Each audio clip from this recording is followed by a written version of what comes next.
Hello, and welcome to another episode of Boundless Body Radio. I'm your host, Casey Ruff, and today we have another amazing guest to introduce to you now. Patrick Coles, PhD, is the chief scientist at Normal Computing, where he develops novel computing hardware for artificial intelligence applications. Previously, he was a staff scientist at Los Alamos National Lab, or LANL, where he made important contributions to the theory of quantum computing.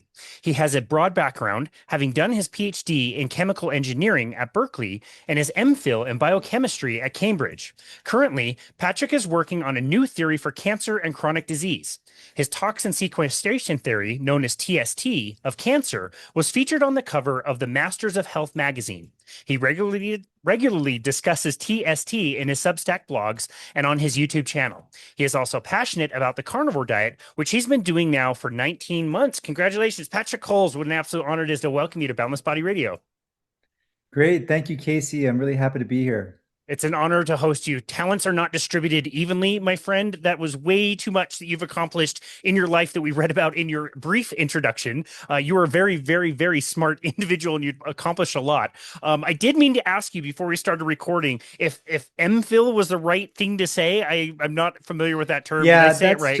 that is just the British name for a master's degree. So it's literally I just a wondered. master's. So I have a master's Okay. degree in biochemistry. But Okay. yeah, that's the way that they call it in the UK. Yeah. Got it. Okay, awesome. Yeah, like I said, you've accomplished a lot. I've really loved consuming some of your content. You have some extremely interesting ideas on something that impacts all of us. So it's just cancer. And I have to say, like when I'm not consuming content that's based on the space that I'm in, health, ketogenic diets, carnivore in particular, the only other thing I really allow myself to like get into is hockey podcasts and NHL that I absolutely love. And this morning I was listening to a very popular NHL podcast, and the two hosts of the show, very popular hockey players, just attended some golf course that's put on by a charity, and they were just talking about how they went out to Tahoe and all these celebrities were there and they're playing golf and they raised a bunch of money. This organization, whatever the organization was what they were praising because they had raised, I think, over $2 billion in cancer research in the years that they've been putting on this contest. And on the one hand, I'm thinking as I hear that, like, that's amazing, that's a lot of money, and also thinking like, boy, I really wonder where that money is going to go to and how much of a waste it's going to be because we don't seem to be making any progress when it comes to cancer and cancer research. So it's an interesting dichotomy when you hear things about like, oh, we're making progress, we're raising money, I'm running 5Ks and whatever, all this stuff that we're doing for cancer. And it doesn't really seem to ever like pan out and actually help people. That's a great point. And, spending on cancer research has, dramatically increased over decades. I mean, the past 50 years, like just you can look at the plot and it's just like shot up how much the government spends on cancer research. But it's not just the government, like you said, it's people, donating and there's all these fundraisers.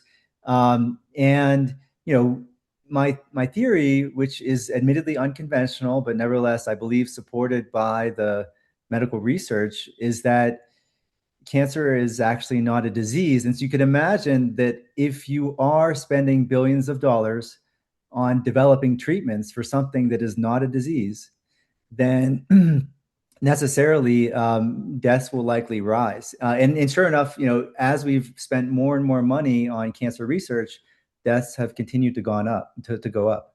And that sounds counterintuitive, of course. You would think that as we spend more money on research, that deaths would go down, but they have not gone down. And yeah. So, and of course, we'll dive into this idea in more detail. But the basic idea is that if you have a condition that is a defense mechanism rather than a disease, in other words, it's something that the body is doing on purpose, and then you treat it with a treatment, then you're basically fighting against what the body's trying to do. And so that means that the more treatments we develop, the more we're fighting against our own bodies in a sense.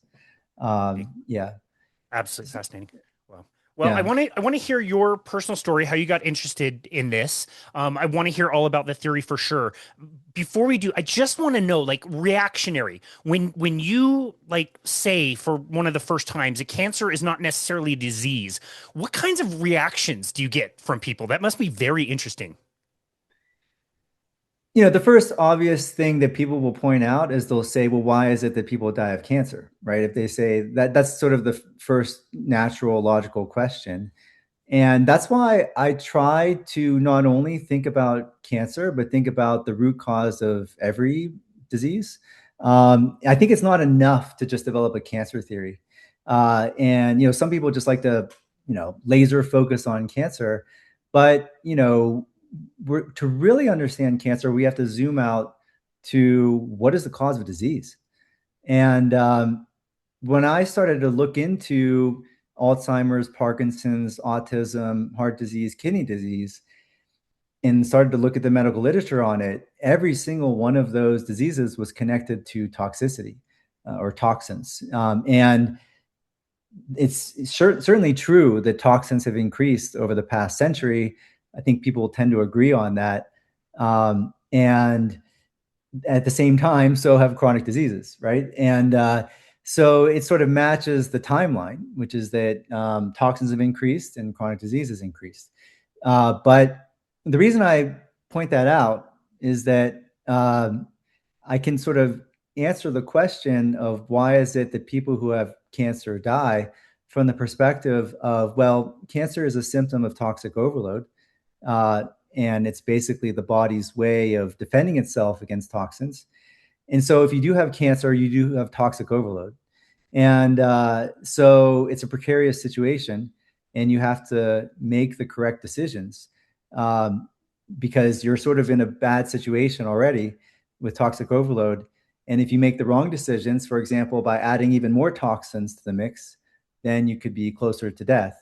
And the mainstream treatments, and I guess we're getting heavy into the content, I apologize for that, but the mainstream cancer treatments like chemotherapy are full of toxins. And in fact, that is the strategy. They basically say, well, if we just add more toxins to the mix, then we can kill the cancer cells. But my broader theory of disease beyond cancer is that toxins are the root cause of every disease: diabetes, Alzheimer's, Parkinson's, autism, heart disease, kidney disease. And so that means that, you can basically push people to get new diseases by treating the cancer. So that is my explanation or my answer to the question that I often get. Like you said, what do people actually respond with? So my answer is that, well, I believe that deaths in cancer are being mislabeled by mainstream medicine. And I believe that when people do die of cancer, they're actually dying of toxicity. And that basically it's correlation, not causation, in the sense that tumors are correlated with toxic overload, but they are not causative of death. Wow. And anyway, so that's my response to that. But and I think that there's also a lot of other theories that people have, and people like to argue a lot. And we can dive into other people's theories. So oftentimes people will present like different theories, and you'll hear things like a parasite theory of cancer or a fungal theory of cancer, or there's the standard genetic theory of cancer. There's also Thomas Seyfried's metabolic theory of cancer. And hopefully at some point we'll get to these different theories and how they compare to my views and how I sort of address these other theories. But yeah. Yeah, for sure. Okay. Well, I'm excited to deep dive into all of that with you. Again, before we do, you've kind of alluded to it that this was just something you got interested in. Is there anything else you want to tell us about your own personal journey of why you made this such a focus and why you wanted to kind of research this? Absolutely. Thank you for asking that.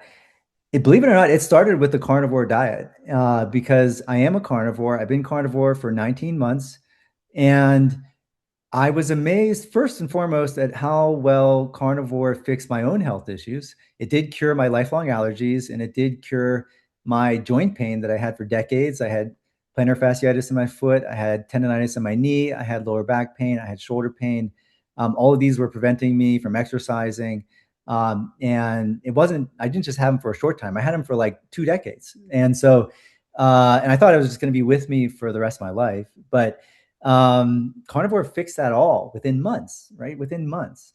And my allergies were cured within my first month on carnivore. And then my joint pain was cured within a couple months.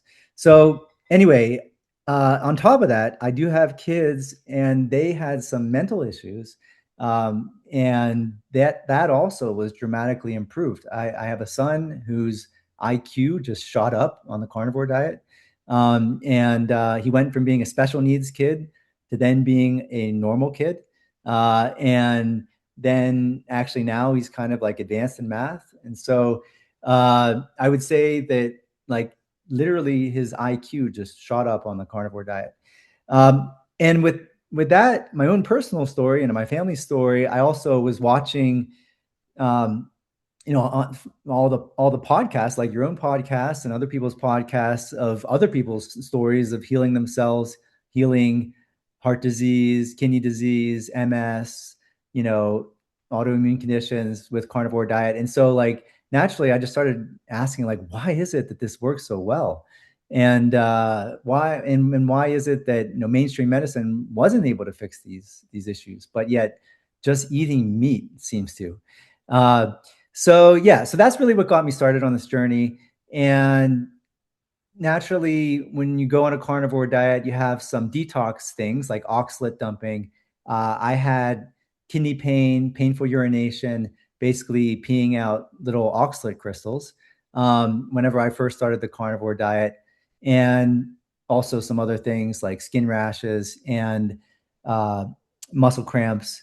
So some insomnia. So basically a detox process, right? So it was very eye-opening because I had real physical symptoms that made it obvious to me that my body was full of toxins, and so I said, all right, well, uh, I didn't know this, but apparently there's toxins in plants, and what are all the toxins? So that got me on a journey of I have like Sally Norton's book right Consider, back yeah. here, Yes.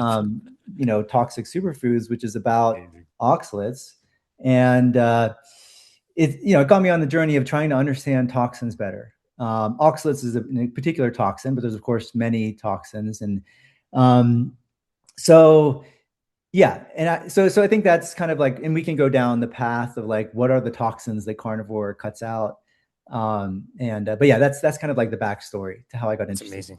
That's Yeah, absolutely amazing. It's funny you're saying all these things like this got better and that got better, and I'm just like nodding my head like yeah, we know carnivore fixes everything. When like really you think about all those things, like you should throw a parade, like your kids' health and like all the issues that you had. And it's always funny too because it's not like one day you wake up and you don't have shoulder pain. You're like, wow, I don't have shoulder pain. It's always something that like it gets fixed, and then like a week later you're like, wait a second, what the hell is happening? Why does my shoulder not hurt the same way? It's absolutely wonderful that a diet can do all those things. And again, if you were to just tell somebody, on the street, the diet could make so many changes, they would think you're absolutely nuts. It's only this community where you're like, yeah, that's all expected stuff. We knew that was going to happen. It's crazy. it is right. And even my story is mild in comparison to other people's stories who are like they cured MS, or they cured heart disease or whatever, right? Like so yeah, it's amazing. That's amazing. Um, yeah, Well, go ahead, go ahead. congratulations. I think it's awesome. It's so cool about, your health is one thing, but the health of your kids, and that's just absolutely amazing. So glad that you found the lifestyle and found it to be helpful for you. And yeah, as much as we go back and forth about, toxins and plants, they certainly can be, and they can certainly build up in a lot of people and cause a lot of issues. Where would you like to jump into the theory? Yeah. So, let's start with the toxins that carnivore cuts out, because we're talking about the carnivore diet right now. And so, some people, there's different angles that you can take for why the carnivore diet, helps. And, like I said, my theory is centered around the idea of toxins. And I feel like there's a kind of new way of looking at the world, and looking at the theory of disease, where some of the things that we've been told are actually fuel sources, like sugar, uh, are actually toxins. And for example, people heal their bodies dramatically by cutting out sugar. Like, why is that? And so um, so it turns out that there's literature on a phenomenon called glucotoxicity. Glucotoxicity is literally the toxicity of glucose. Now, of course, glucose plays a physiological role in the body, but that's at very low levels, right? in practice, people are drinking sodas every day and they are eating candy. And so they're getting glucose overload. This is not ancestrally relevant levels of glucose, right? And, you know, glucose, you can understand as a toxin from the fact that people who have diabetes often have damage to their tissues and organs. So they have damage to their retinas, damage to their kidneys, damage to their peripheral nerves, and damage to their arteries. And that has a technical name. It's called diabetes complications. But it's really just a manifestation of glucose's toxicity. And and just to be clear, the way I define a toxin is anything that damages the body's tissues and organs. And sure enough, glucose actually fits into that. And then fructose is even worse. Fructose is, of course, the fruit, the sugar that's found in fruit and honey, and that's actually even more damaging. It's purely a toxin. There's actually no physiological role in the body for fructose. It's literally just a toxin and nothing else. And that's why it's processed by the liver. But anyway, glucose and fructose, which are cut out by the carnivore diet, can be viewed as actual toxins. And then we can go next to the list, which is seed oils. So seed oils are typically cut out on the carnivore diet, and those cause massive amounts of oxidative damage to the body through a process called lipid peroxidation. But in any case, they fit into the pattern perfectly as toxins, and carnivores cut those out. Next on the list are all the plant toxins. So that's where the oxalates, all the plant defense chemicals come in. And those are toxins as well that carnivores cut out.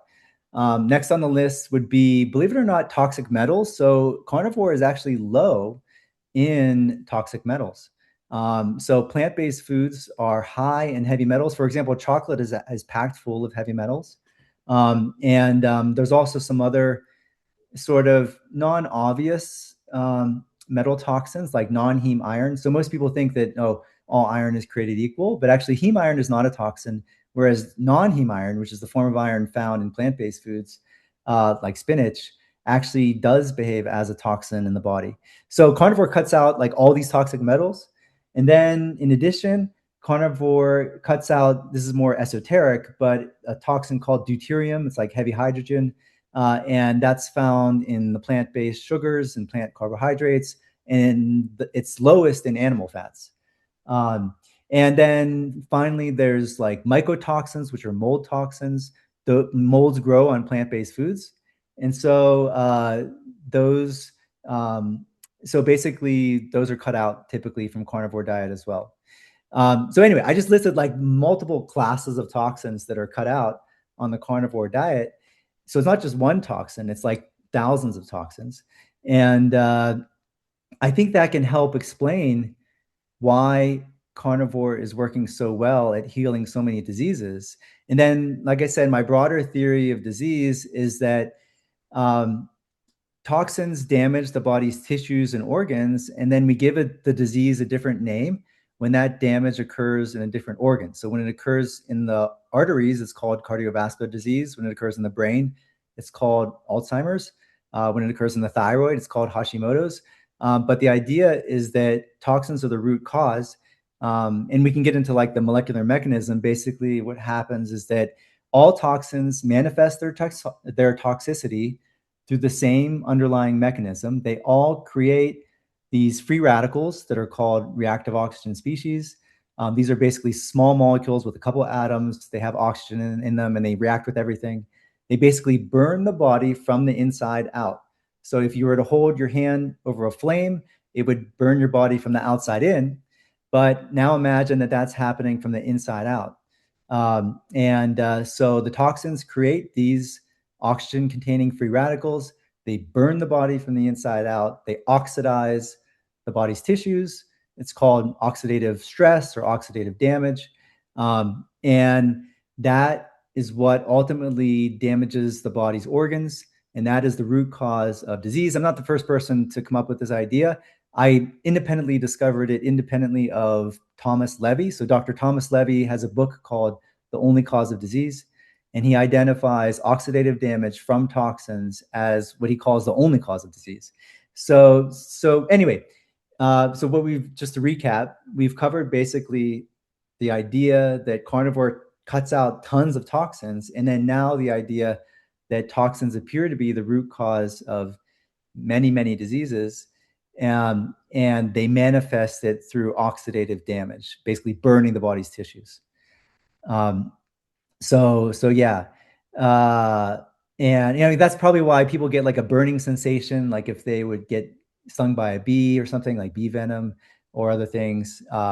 Yeah, it's like a burning the body from the inside out. But so anyway, that's like the before we get it, that's what it kind of sets the stage for cancer. Like, so that's like, before we get into cancer, that sets the stage for more broadly, how do we think of Alzheimer's, Parkinson's, autism, heart disease, kidney disease?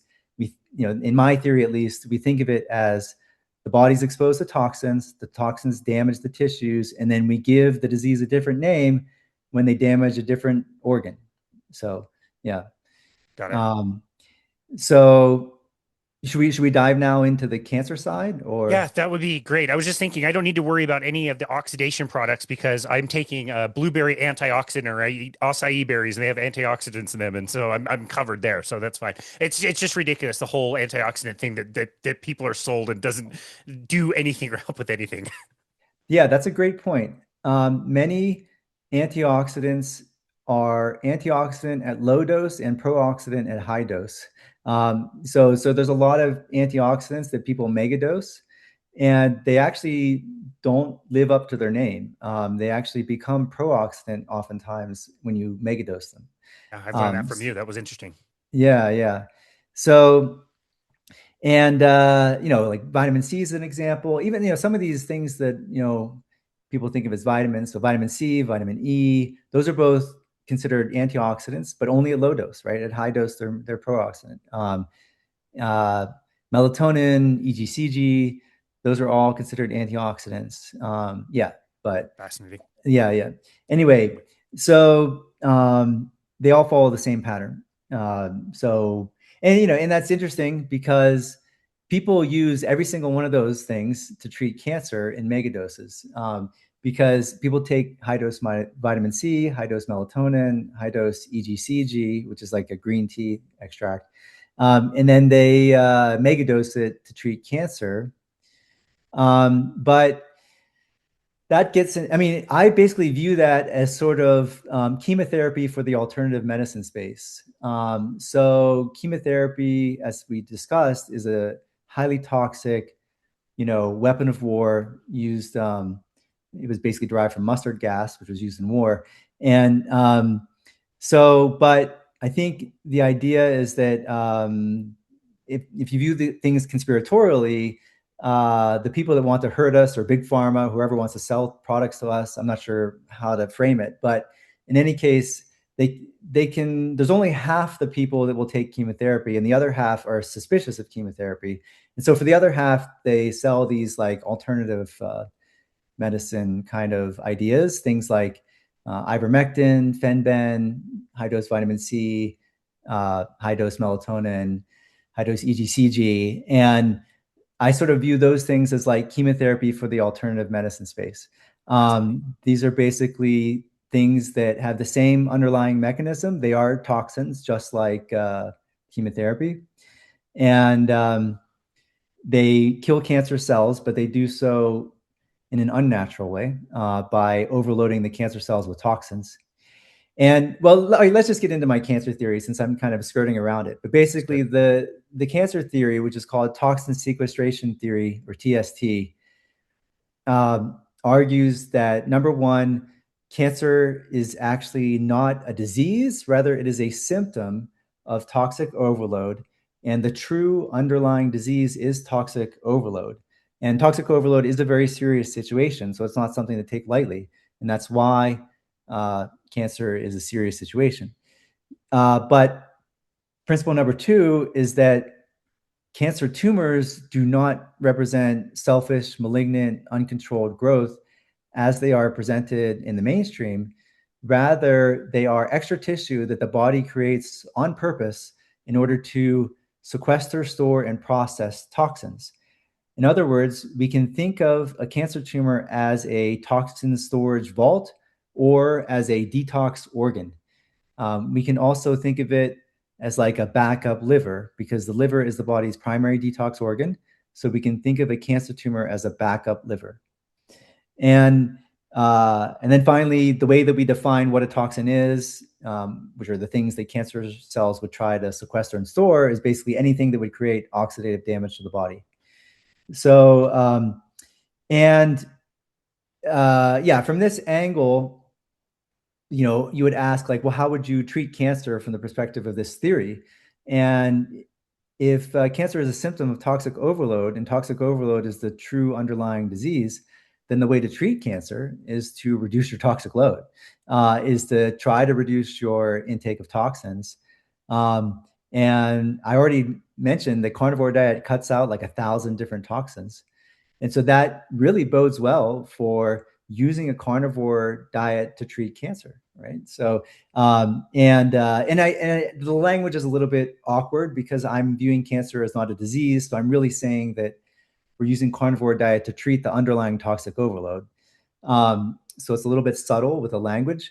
There's a lot of language issues when it comes to cancer. So the words malignant, benign, aggressive tumor, these are things that just don't jive well with my theory. They're used, very commonly, in the standard public discourse around cancer. People will talk about malignant tumors or benign tumors. They'll talk about aggressive tumors. And from my theory's perspective, this kind of language is not particularly helpful, because in my theory, all tumors are benign. And so it doesn't make sense to really talk about benign tumors because every tumor is benign. And it's something the body actually builds on purpose.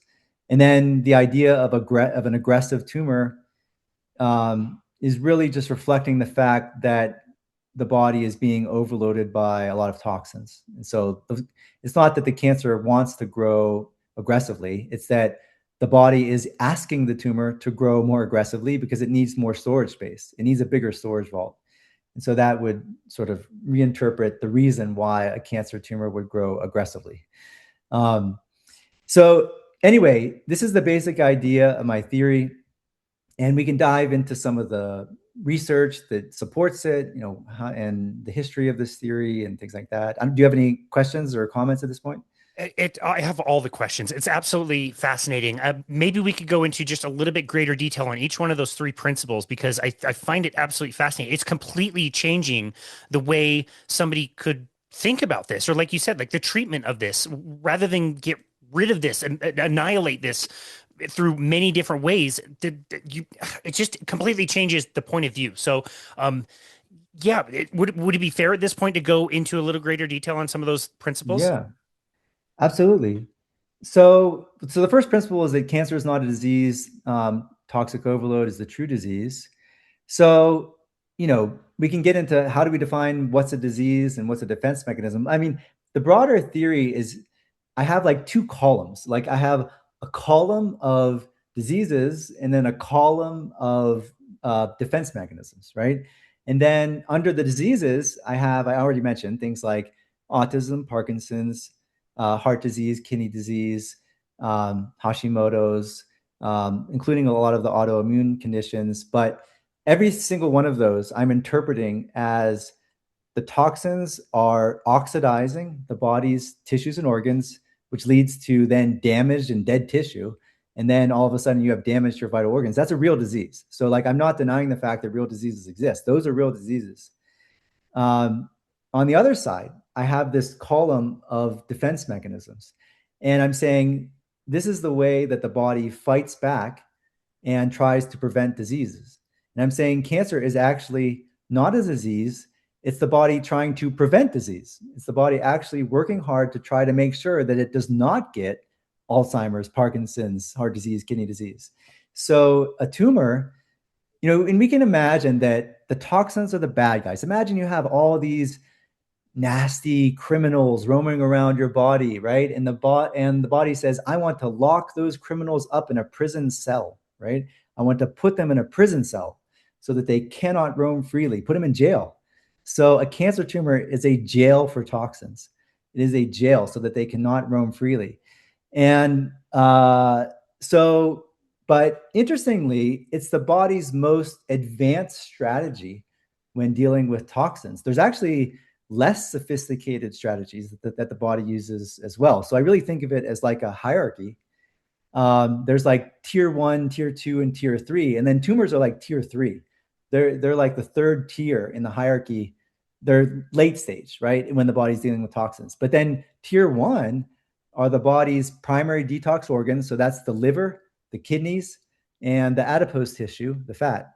So the body uses the liver and the kidneys as detox organs, and it also uses fat tissue, especially to store lipophilic toxins. So things like seed oils, microplastics, forever chemicals, those get stored in fat tissue. So that's tier 1. I've also actually reinterpreted even hair growth as a tier 1 detox strategy, because the body tends to push heavy metals, toxic metals into the hair. That's why toxic metals show up on hair tissue analysis tests. That's right. So hair growth, as well as the liver, the kidneys, and adipose tissue, fat tissue, those are all the tier 1 strategies. That's the body's like first line of defense. And then tier 2 are the mini vaults. So these are the skin growths. So these are the skin tags, the lipomas, the cherry angiomas, the moles, the age spots, as well as the cysts, so the sebaceous cysts in the skin, as well as things like ovarian cysts. And then finally, there's the nodules, so like lung nodules and thyroid nodules. That's tier 2. So that's basically a mini vault for toxins, all those things. And I know that sounds weird, but like most people don't really think of things like sebaceous cysts or skin tags or cherry angiomas or lipomas as like toxin storage vaults. But then, like, believe it or not, there's actually literature on this, that these guys are full of toxins.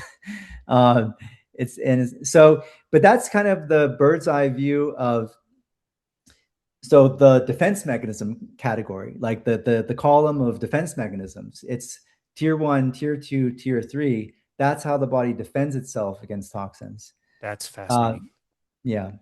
Maybe this is silly, but I've heard you talk about this, and I'd never thought about it this way. But if I'm playing on the we've got a lot of criminals around kind of analogy, and we want to sequester them, we want to put them in one spot. If my one spot, my jail, we'll assume, only has like one door, when you have to process criminals one at a time, you wouldn't be very efficient getting them in there. You'd want your jail to have 100 doors that are all one way that would get them in. And I could know that it was a jail because I would find a disproportionate amount of bad guys inside of the jail versus outside of the jail. I think that's probably really silly, but I'm trying to just make sense of everything. If that were true, like I've heard you talk about, there might be more receptors and there might be a disproportionate amount of those toxic chemicals inside a tumor versus outside. Is that any kind of fair? That is exactly right. That is a fantastic point. That is exactly right.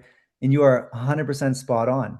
Whenever people ask me to give evidence for my theory, that is what I point to, because I point to medical literature, medical research, saying exactly what you said, which is that first and foremost, cancer cells are packed full of toxins. There are medical studies showing that toxins are found at higher levels inside of cancer cells than they are found in normal cells. And so let's just go over a couple of those pieces of evidence. So this is true for seed oils. So they have found seed oils at dramatically higher concentrations inside of cancer cells relative to normal cells. It's especially true for prostate cancer. Prostate is kind of like a preferred tumor for sequestering seed oils because the prostate is like a fatty tissue. So it's really good at sequestering like fat soluble toxins. Next on the list would be microplastics. Microplastics are a toxin. They are fit into this theory. Believe it or not, they are found in high concentrations inside of cancer cells relative to normal tissue. Now, if cancer was truly selfish and just wanted to grow, like, why would it love microplastics so much? Like, what is it doing with microplastics? How do you use microplastics for some use? It doesn't really make sense why they would hoard microplastics, but they are found in high concentrations inside of cancer cells. The same is true for these things called forever chemicals, which are industrial chemicals found in like non-stick pans and Teflon. Those are also found at high concentrations inside of cancer cells relative to normal cells. And the same is true for the oxalates. So the oxalates, there is a famous study called oxalates-induced breast cancer. And they looked inside of normal breast tissue and inside of breast tumor tissue. And they found in every single sample of breast tumor tissue that they analyzed elevated levels of oxalate relative to normal breast tissue. It was a repeated study where they analyzed many samples, and every single sample of breast tumor tissue showed elevated oxalate levels. And in some cases, they found 10 times higher oxalate concentrations inside of breast tumor tissue than in normal breast tissue. So if cancer really was selfish, why would it like this oxalate toxin so much? And same is true for the toxic metals. So there's a long list of toxic metals, things like mercury, cadmium, lead, arsenic, aluminum. So in the case of aluminum, once again, they found it at high concentrations inside of breast tumor tissue. And they believe the reason is because people use antiperspirants. There's aluminum in the antiperspirants, and the underarm is close to the breast. And so then the idea is that the breast tries to sequester the aluminum so that it doesn't damage the rest of the body. And anyway, they have shown in the medical research that there's high concentrations of aluminum in breast tumor tissue relative to normal tissue. And the same pattern holds true for the other heavy metals, the toxic metals. And then finally, I'll just mention asbestos, which was a very big toxin in the 1900s. That is a cause of mesothelioma, which is a particular type of lung cancer. And asbestos is kind of, it's an industrial chemical found in like insulation and used in a lot of industrial things. But they have found asbestos in very high concentrations inside of mesothelioma cancer cells relative to normal tissue. So I just gave like a bunch of different examples where they found the criminals inside the jail at high concentrations, as you were saying. But then we can go a step further, and someone might say, like, someone might push back, and they might say, oh, but what if the cancer cell is using those toxins for some nefarious purpose? Like, what if it's actually like using them to grow or using them for some reason? And then someone might also say, oh, what if like the toxins just got in there by accident and they triggered some process? And I will actually make arguments to push back against both of those ideas. So first, there's the idea that what if the cancer cell is actually using the toxins for some nefarious purpose? And that is actually not what the medical literature is saying. So whenever the cancer cells pull in the seed oils, they don't use the seed oils. They actually store them in lipid droplets. These are actually balls of lipids that are just floating around in the cytoplasm of the cancer cells, and they're just storage vaults. They're like little balls of lipids. And interestingly, those lipid droplets do not appear inside of normal tissue. They only appear like they've looked at normal brain tissue and brain tumor tissue. There's no lipid droplets floating around inside normal brain tissue, but brain tumor tissue is packed full of lipid droplets. So, and these are just balls of seed oils. And then the same is true for the forever chemicals. These are the non-stick pan chemicals, and those are fat soluble as well. So they actually store the forever chemicals in the same lipid droplets as they store the seed oils. So they're not using the forever chemicals or the seed oils for any purpose. They're just storing them. And then the same is true for the microplastics. They actually shove the microplastics into their lysosomes, which is like an organelle inside the cell, and then they just store them in there for safekeeping. And then the same is true for the toxic metals. So they have actually balls of metal floating around. I mentioned non-heme iron, which is just like literally like metal iron. That behaves as a toxin, and there's balls of metal iron with like 4,000 iron atoms per ball, and those are floating around in the cytoplasm of the cancer cells, and they're wrapped in a protein shell, and they're just to protect them, so to make sure they don't damage the surroundings, right? And so they're just balls of metal floating around. So that pushes back against the idea that the cancer actually is using this for a purpose. No, I think they're just storing it. And then the final point, which I think might be actually the strongest point, is that the toxins are not getting into the cancer cells by accident. Because what other theories might claim is they would say, well, what if the toxins just got in there by accident and then they triggered some process that caused the cell to become cancerous, right? Like so, but that's not what we see. So in the case of seed oils, the seed oils do not get in by accident. The cancer cells dramatically upregulate the specific fatty acid transporter that's needed to pull in seed oils out of the body fluids. So there's tons of these, and it's especially true. I mentioned prostate cancer. So prostate cancer, they just basically shove all these transporters into the cell surface. So they're packed full of these transporters, and then the transporters just pull the seed oils in out of the body fluids. So the seed oils aren't getting in by accident. And then the same is true for some of these toxic metals. There are transporters that pull in this non-heme iron, and they upregulate those transporters as well. And then the same is true for the microplastics. So now there's no transporter for microplastics, as you can imagine, because they come in different shapes and sizes, right?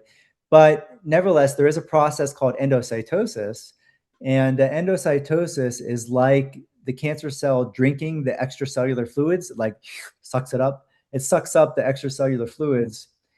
So that is dramatically upregulated in cancer cells. So cancer cells do more endocytosis than normal cells do. So they do more sucking up of the extracellular fluid. And that is the mechanism by which they pull in the microplastics. Yeah. So those are kind of my arguments to say, exactly what you were pointing out, that number one, the criminals are found in the jail at higher concentrations than in normal cells. And then the criminals aren't being used for any purpose. And then number three, the criminals are intentionally pulled in by the jail. Yeah. Got it. Wow.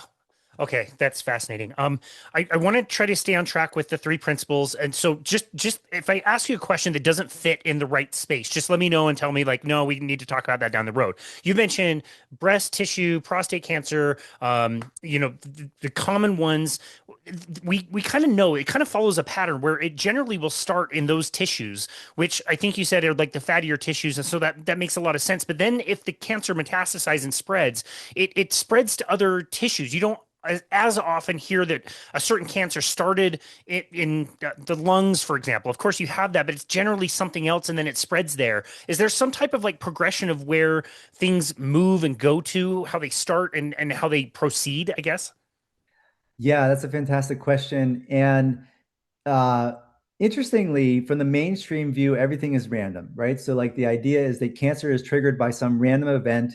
You get DNA damage randomly in some cell. And if that was true, you would expect cancer to randomly appear in every single organ with equal likelihood.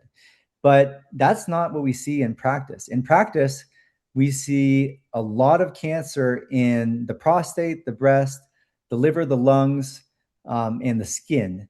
And then we don't see any cancer in the heart. So it's very rare for a cardiologist to ever see a single case of heart cancer in their whole career. So, but if cancer was random, you would expect to see some heart cancer, right? And you wouldn't expect these other cancers to be so overrepresented. And you mentioned metastasis, and interestingly, the same pattern emerges in metastasis. The metastasis also does not happen uniformly to every organ. There's three organs in particular, the bone, the liver, and the lungs, that are the primary sites for metastasis. So those three organs. And then we can get into the reasons why.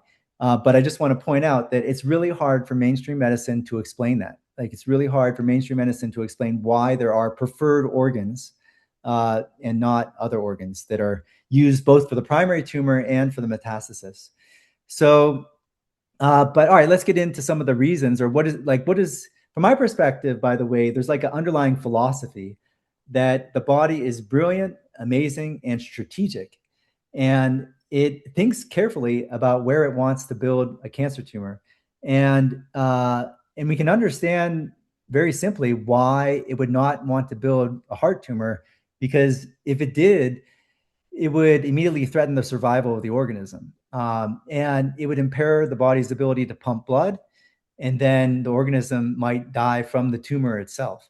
So we can understand that the body doesn't want to kill itself, so it's not going to build a tumor on the heart. But the prostate is kind of like one of the other extremes, where the prostate is actually not the most essential organ. In some sense, the body is willing to sacrifice the prostate for the greater good of the body. It's not the most important organ. Furthermore, the prostate is heavily equipped with the machinery to sequester fat-soluble toxins. So we talked about this. It basically has all the transporters to pull in the seed oils, and it's really just good at storing fat-soluble toxins. So it has all the right machinery. And then the same is true for like the breast tissue.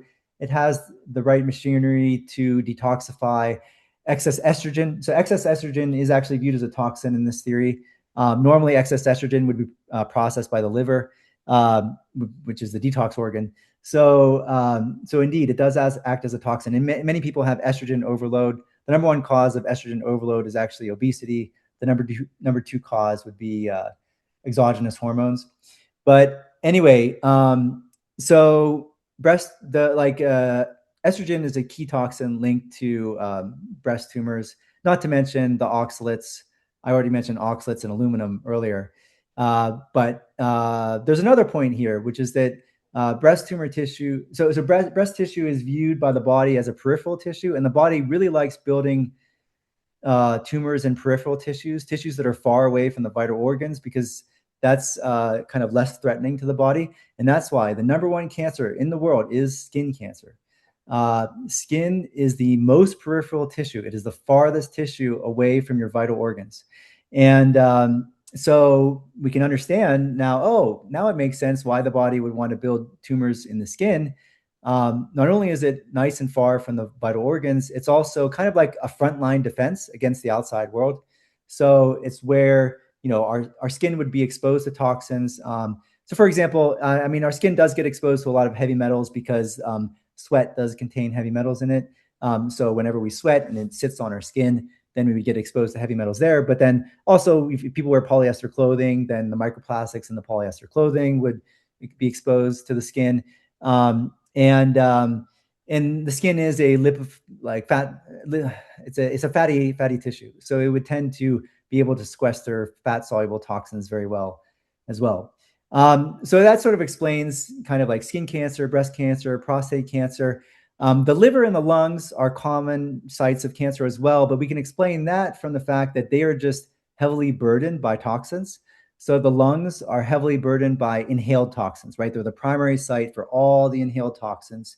And there's many inhaled toxins, obviously cigarette smoke, car exhaust, pollution, asbestos, as well as microplastics are actually inhaled as well.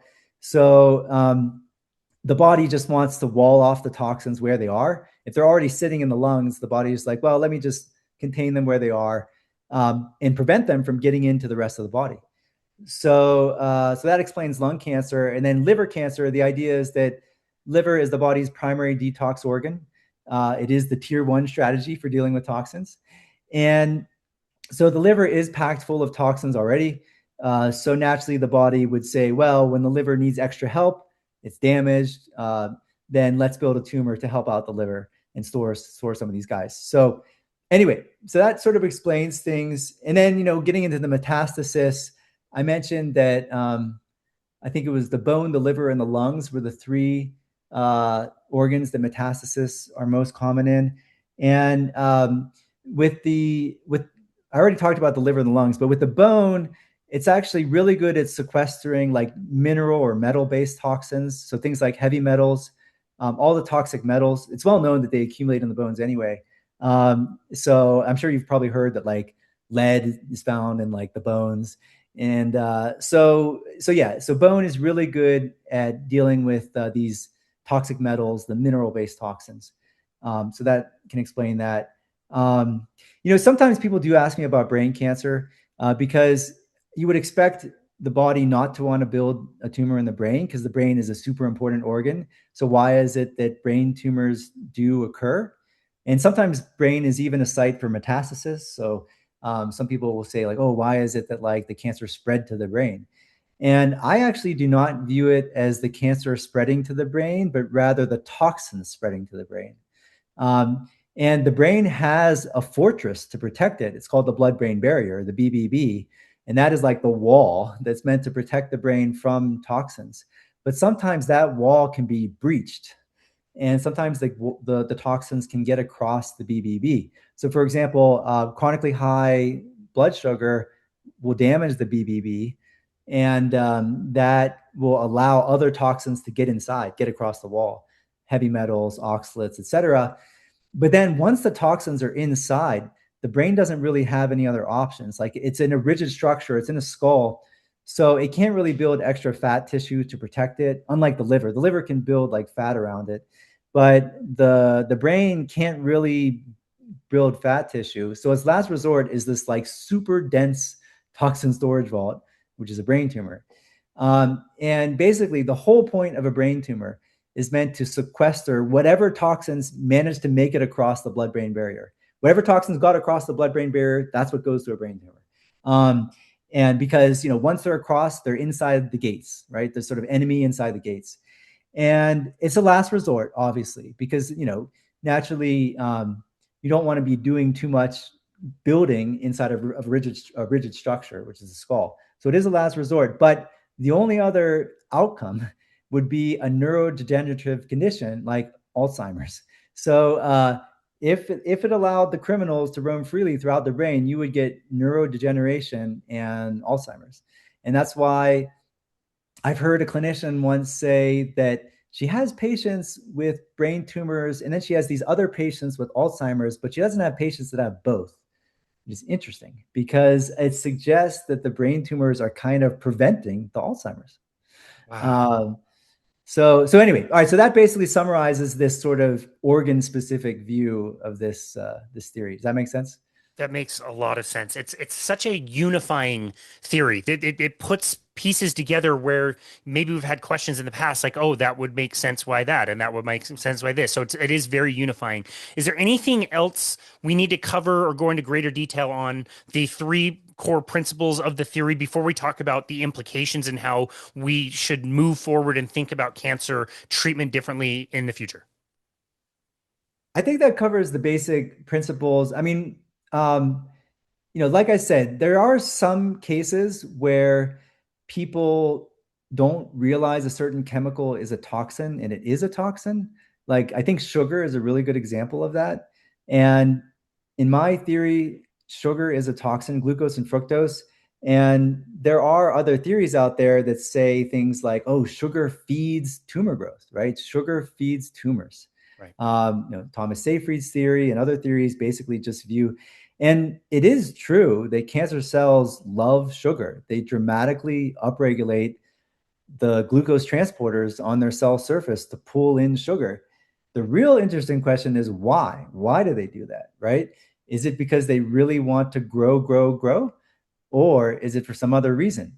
And so, interestingly, the way that they process glucose is very inefficient with respect to energy. So it's well known that they switch their metabolism from respiration to fermentation. And in doing so, they get much less energy out of the glucose. So instead of getting 36 ATPs, they only get 2 ATPs. So if they truly were a power plant, if a cancer cell was like a power plant wanting to just extract the most energy out of sugar that it could possibly get, it would use the standard metabolism like respiration, but it's not doing that. It's actually getting very little energy out, and we can understand that phenomenon is called the Warburg effect, right? The Warburg effect is why do cancer cells change their metabolism? And I'm interpreting it as this is a safe and careful detox pathway for glucose without producing oxidative stress, without actually producing a lot of these oxidative free radicals. Now, in other words, this change in metabolism of the cancer cell is necessary for it to act as a detox organ. If it kept the same metabolism, it could not act as a glucose detoxifying unit. It could not act in that way because it would generate tons of oxidative damage. So the cancer cell has to act differently from normal cells, because the glucose can just go off and damage normal cells, right? Because the normal cells are using the normal metabolism. The glucose could just go off and damage those normal cells. But the body has to take a different strategy if it wants to make a detox organ. It says, well, I have to change the metabolism because we don't want to be damaging things with free radicals. So we have to change the metabolism. That's the Warburg. So that's the reinterpretation of the Warburg effect as a safe and careful pathway for detoxifying glucose without generating oxidative damage. And so we're reinterpreting the idea that cancer loves glucose because it's selfish to the idea that cancer is really working hard to protect the body from glucose's toxicity, because hyperglycemia, which is high blood sugar, is a toxic situation. It damages the body's tissues and organs. And the cancer cells are working in the right direction. They're pulling the glucose out of the bloodstream. They're lowering your blood sugar, right? The cancer cells are lowering your blood sugar, which is a protective idea. So anyway, that makes sense.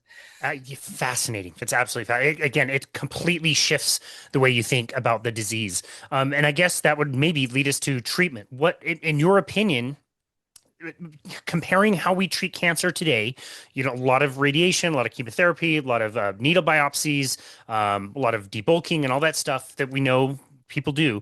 What would be the alternative way? I know you mentioned reducing the toxins in the body. Is that simply enough to then like reduce the tumor size for people? Like how should we be thinking about cancer treatment in this particular theory? Yeah, that's a great question. And I really just think there's two buckets of cancer treatments. There's the standard treatments, which actually operate on the principle of increasing the toxic load, because cancer cells are vulnerable. They are packed full of toxins. So if you have a cell that's packed full of toxins and it's, sort of at the edge of its limits, and then you add more toxins to the mix, then you can kill cancer cells. And so sure enough, things like chemotherapy and radiation therapy, they do shrink cancer tumors, but they do it in an unnatural way.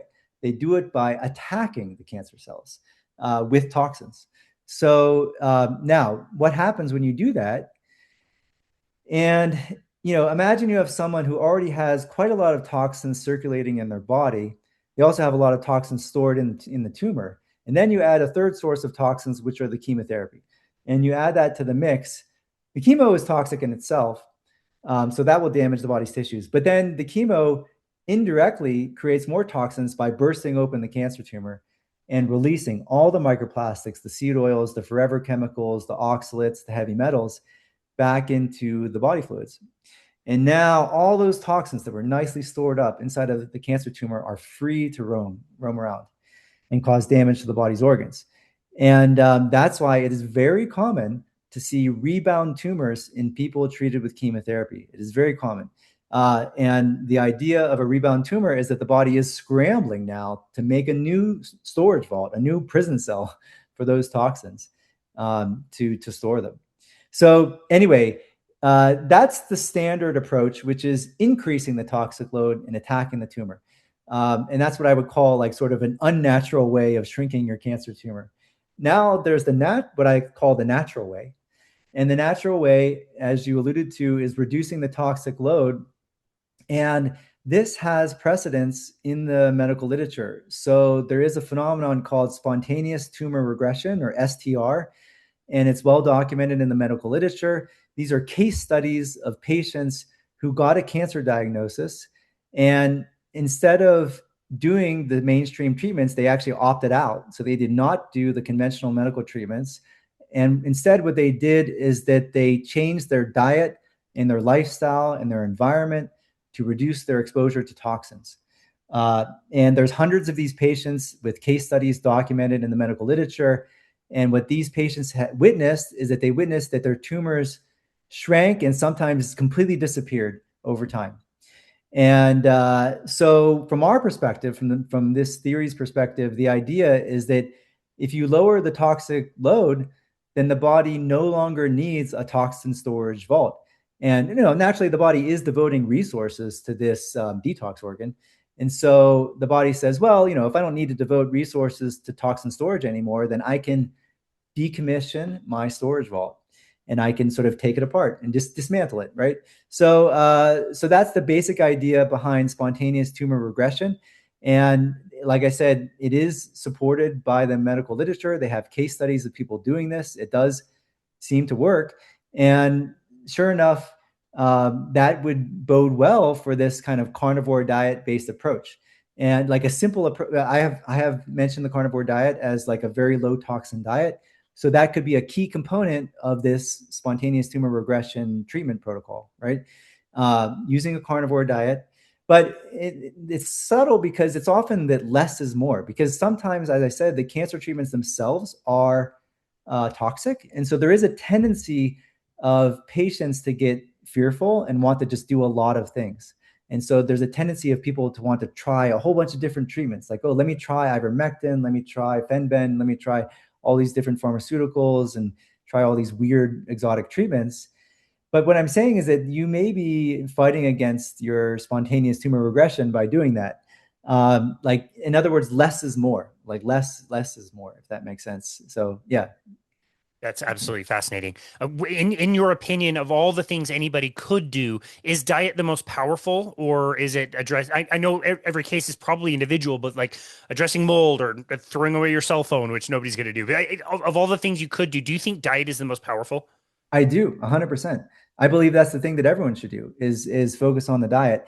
And that's consistent with what we've seen, on Dave Mack's channel, where he's interviewing like thousands of carnivores and them healing everything. If diet wasn't the most important thing, we wouldn't have all these stories of people healing MS and healing heart disease and all these other things. So I do think diet is it's the single most important factor that's cutting out whole classes of toxins. I mean, like when you cut out plant toxins, that's like 1,000 toxins, right? And when you're cutting out toxic metals, there's many toxic metals. It's not just one toxic metal. And so, yeah, I think diet is that's like the core of the approach. It has to be the core of the approach. And this can explain why Thomas Seyfried with his ketogenic therapy has seen success, right? He's seen success in putting patients on the ketogenic diet. Of course, I'm coming at it from a different angle than him. I'm coming at it from the angle that ketogenic diets cut out toxins, glucose and fructose, seed oils, deuterium, some mycotoxins as well. But anyway, there's a lot of, and some plant toxins, some defense chemicals. So, but I'm saying that carnivore does an even better job of doing that. Yeah. And I'm saying that keto may not even go far enough, right? Because you could still be on a high oxalate diet and doing keto. So you could still be getting tons of oxalates. That's right. And yeah, anyway, but to your question, yes, I do think diet is the most important thing. There are some toxins that are really hard to eliminate, and microplastics is a great example of that. It's really hard to eliminate microplastics from your life. They're actually floating around in the air. They come off of car tires. So like anytime a car drives by, you're like breathing in a little bit of microplastics. So from the car tires. So anyway, the point is that first of all, microplastics can't be the most important toxin, because otherwise carnivore diet wouldn't be so healing, and carnivores are still exposed to microplastics.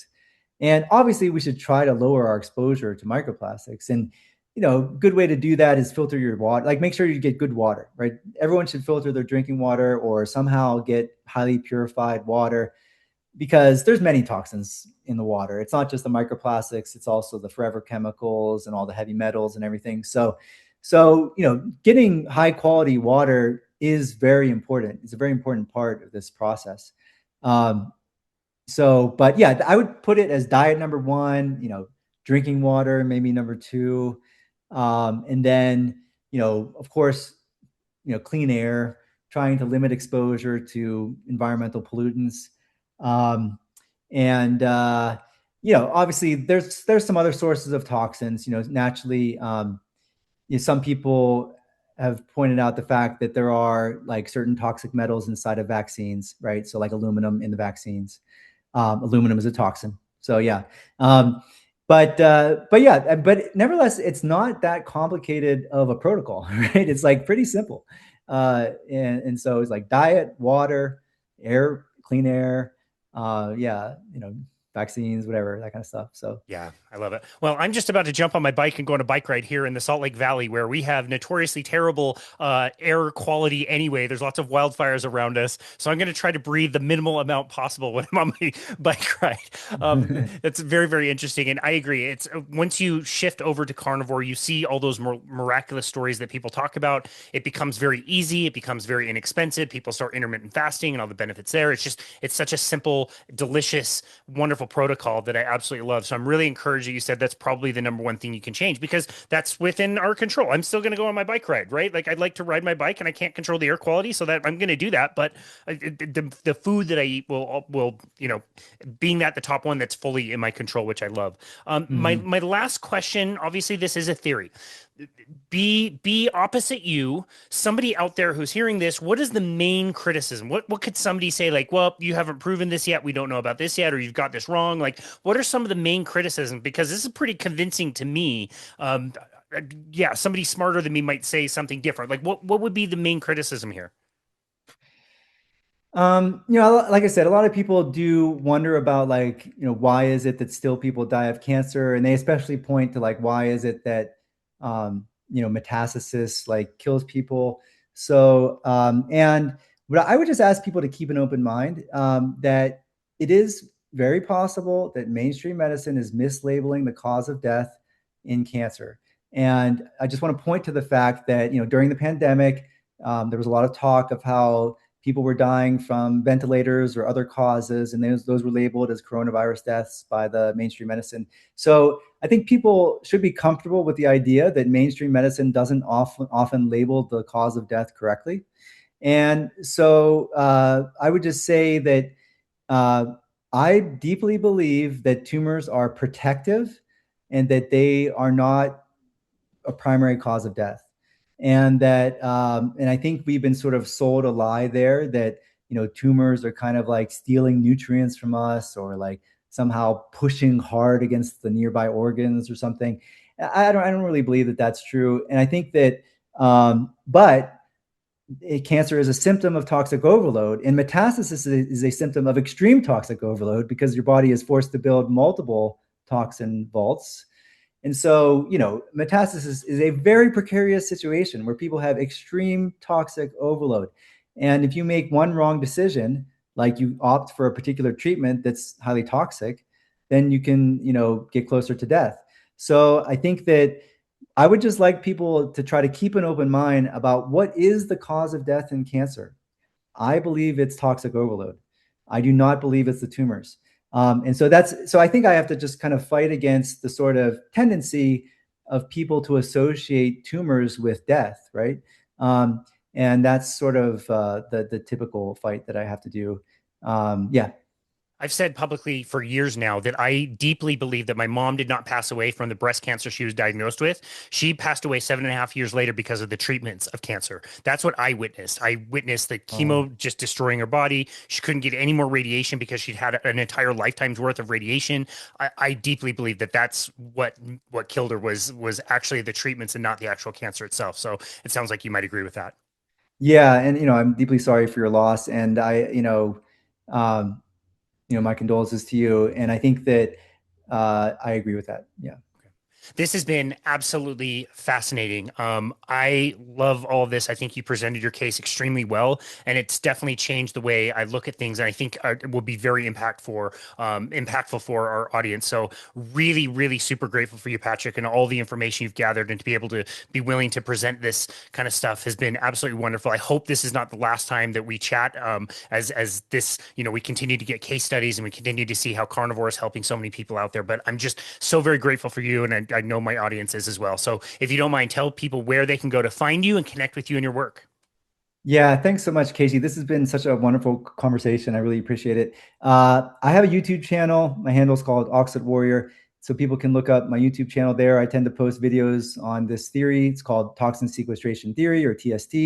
Also, I'm very active on Substack, always blogging. So I kind of go back and forth between Substack and YouTube. People could find me on Substack. And since I am trying to get the word out, I am now on Facebook and Instagram. So you can kind of look up Toxin Sequestration Theory on on those platforms as well. But yeah, Awesome. Yeah, we'll link all of that. Your YouTube is great, by the way. Just right before this interview, I was watching your interview with Dr. I'm going to forget her name, Stephanie Stephanie Sinek. Stephanie Seneff. Yeah, Stephanie Seneff. Senef, excuse me. Yeah, Yeah, yeah. wonderful conversation. You do really, really good content. It looks great on there. So, Thank you. yeah, great job with that. It's one thing to like know something, and it's a whole other thing to get information out there in a way that's presentable, and so people can actually take it in. Because you can know all of this stuff, and if you can't present it well, there's no way it's going to get out there. And you present it very, very well. So, I'm blown away by all of this. Really, really grateful for you, and thank you so very much for coming on our show today. We really appreciate you. Awesome. Thanks, Casey. Thank you so much. And this has been another episode of Boundless Body Radio.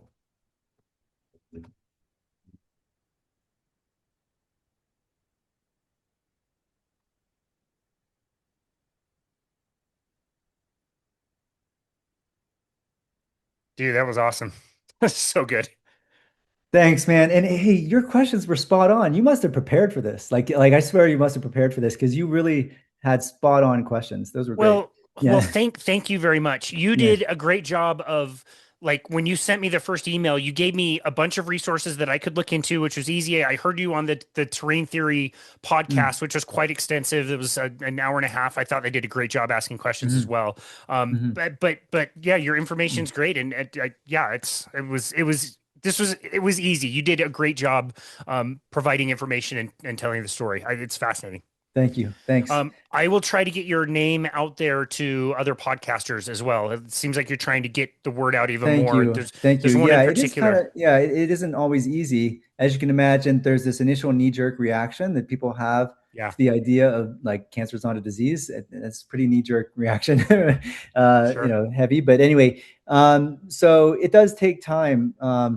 But yeah, thank you. If you have any contacts or anything, you definitely Absolutely. feel Yeah, free to absolutely. I share. will Yeah. for sure. And then, yeah, if you ever have relevant information you want to present or want to come back on at any time, if not, I'll reach out to you. I'm sure Yeah. within a few months or whatever, within the year, Yeah, yeah, whatever. that's But great. anyway, Yeah, I am hoping to write a book like starting very soon.